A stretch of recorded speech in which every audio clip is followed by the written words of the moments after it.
Let's segue to solving problems in the garden. A gentleman who has worked on a lot of fancy schmancy yards, and he's here to talk about. I would almost go. We would have to say not fancy pants. Fancy pants. Yeah. Nicholas Walker is his name, landscape designer. And is it true that you did the garden for Elizabeth Taylor? Yes, I was very fortunate. About, I don't know, 6 years ago, she said, let's bring this guy in. And the first thing she said was, I want a herbaceous border. And I said, oh, you mean like tall, medium, small, and low, and ground cover? She said, someone who at least knows what I'm talking about. Wow. So you're friends forever then at that yeah. point. And you've worked, of course, on Kathy Ireland's garden. Yes, right? absolutely. But what is so interesting beyond your who's list of clients is how you purify water. And so in a moment, we're going to take a quick break. When we come back, he's going to explain how do you collect the water? You collect it? Don't Okay. Don't say it, but yes, you do collect it? Don't think it. Okay. Don't do it. But it's something along those lines, and it sounds something like. along those lines, but yeah. he's very smart about, again, being sustainable in the sustainable. garden. It's not just Absolutely. about being beautiful, but using less water and having the right kind of plants. Yep. And we're going to learn about that. He's a Xeriscape. genius. It's all possible here at the Dwell on Design event. You're listening to Home Wizard Cindy Dole with Eric Stromer. Are you having fun, Eric? I love it here. I'm never leaving. We're not leaving. No, I'm not. Well, they got a couch right over there. I'm sleeping in it. You're Herman Miller listening chair. to all the fun. Come on down. We're at the LA Convention Center, and we're here on KFWB News Talk 980. We're back in a few. And when you smile, the whole world stops and stares. Who to talk to? It's your thing. Welcome back. Do It is what your you thing. wanna If you love modern, if you love anything that's just kind of innovative, but yet attainable and maybe even sustainable, we're talking about the Dwell on Design event at the LA Convention Center. I'm Cindy Dole with my buddy Eric Stromer. We have been educated here today, haven't we? There's so much Yes. new information to find out. My head is swelling. I agree. Swimming. But we're talking now with a great landscape designer we were speaking with just a few moments before the break, Nicholas Walker, who's done some great gardens in your career, huh? I've been fortunate, yes. And How is your garden these days? You probably are so busy on everyone else's. Well, you know what? It's a lab. So what I do is I have a water-wise, fire-wise garden to show clients that you can have all the color. Because I always get, give me an English cottage garden. I said, great, but we don't have 300 days of rain.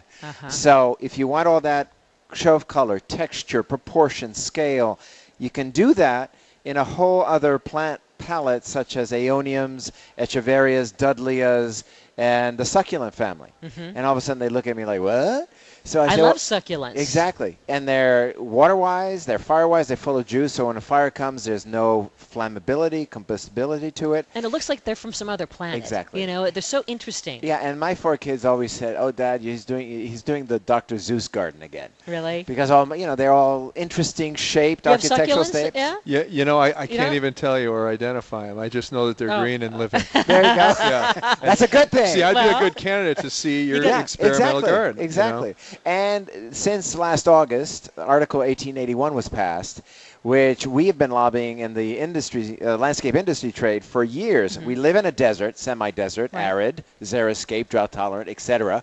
But we are in a drought cycle of, 7-9 years. So no-brainer, don't you think, to use your gray water from the garden?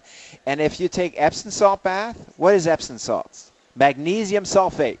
Best fertilizer you can use for your garden. So take a bath in Epsom salt bath, take that water through a gravity-fed system out to the house, into your garden. You've Boom. got... So then, Nicholas, how's it dispersed? Is it just one? Great question. Yeah. The way I do it now, in the landscape industry trade, you have pink pipe, which shows that it is irrigation pipe, but it tells everybody that it's non-potable, non-drinkable water for irrigation purposes. So I have 1 inch. So 1 inch is good size, so it doesn't constrict with any, hair, Right. etc., Right. soap, scum, etc. And you go through the pipes, and then the laterals, the tree that needs it, like, for example, a jacaranda tree. Wait a minute. You mean jacaranda? Jacaranda, Oh, baby. for goodness This guy, sakes. he has fancy fancy pronunciation. Doesn't it? Jacaranda, jacaranda. Same All right, thing. all right. Okay. And you go to a lateral half-inch with a shutoff valve. Uh-huh. So it's Okay. self-cleaning, Yeah. and it's all run by water flow. And so this is basically using our gray water, meaning our All the water in the house, but the kitchen sink because of bacteria from meats, etc., and no black water from our toilets. And so the gray water, for example, you were saying before when we were off air, the phosphate-free soaps Yep. are fine to use. Yep.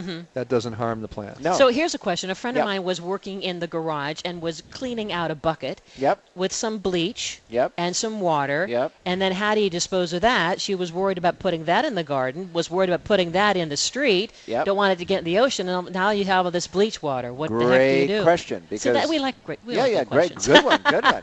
Bleach is terrible for garden and Yeah. the environment. So you have But to. it's bad for the street too, Yes. right? So, for example, it's a great cleaning agent. So I would have spread it evenly on the driveway. Let the sun. Would you dilute it first, maybe? No, No? spread it on the driveway, so you have the spatial element of disbursement. Then you wait till the sun break it down, and then you wash it a lot. Good idea. I love him. Good tip. Yeah. Solutions. So you're not only are you using water in a water-wise way, but talk about the fire-wise. I think it's. Yeah, we both. You live up in Topanga. Yeah, I used yeah. to I live there in the as well. mountains. We all, yeah. yeah. I mean, no matter where you live, I mean, We it's have to coming be to in Santa Ana's. in Southern California. Fire is a reality. Yep. So with firewise.org and Kathy Ireland, my boss, we've been charged to pass the message that you can design a garden that is firewise. What does that mean?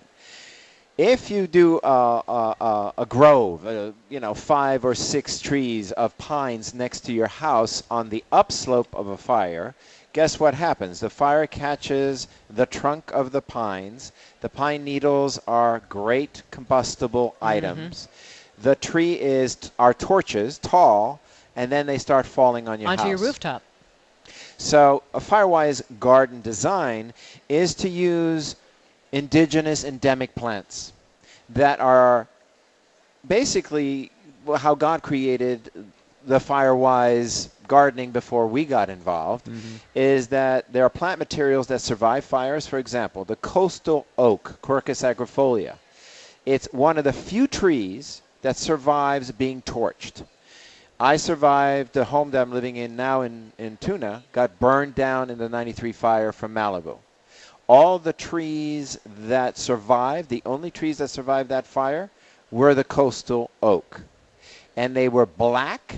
They were completely carbonized. There was no leaf. 3 months later, foliated out. Oh, man. But the pines all died. The eucalyptuses all died. Everything that was non-native died. Right. Everything that was native, Ceanothuses, manzanitas, etc., all came back. And then there was an incredible show of color that year because the fire heat actually broke some of the seed kernels open, and you saw plants that you've never saw until the last fire 30 years ago. Interesting. See, this is what distinguishes you from other landscape folk. I mean, you are so you have so much information on how to design and honor fire, and then also drought and everything else that we're dealing with here in California. And I love what I do. And so what is your website so we can check out more of your stuff? Okay, it's kathyireland.com. Right, okay. And the designated division that I have is Jardin, which is French for garden. Jacarandas. Yeah, voilà. Jacarandas. Yeah. Oh my But God. Jardin J. Duget. Okay, I think you need some French wine. Yeah, There you go. and no French cheese, right? Yeah. Great talking to you, Nicholas Likewise. Walker. All right. Likewise.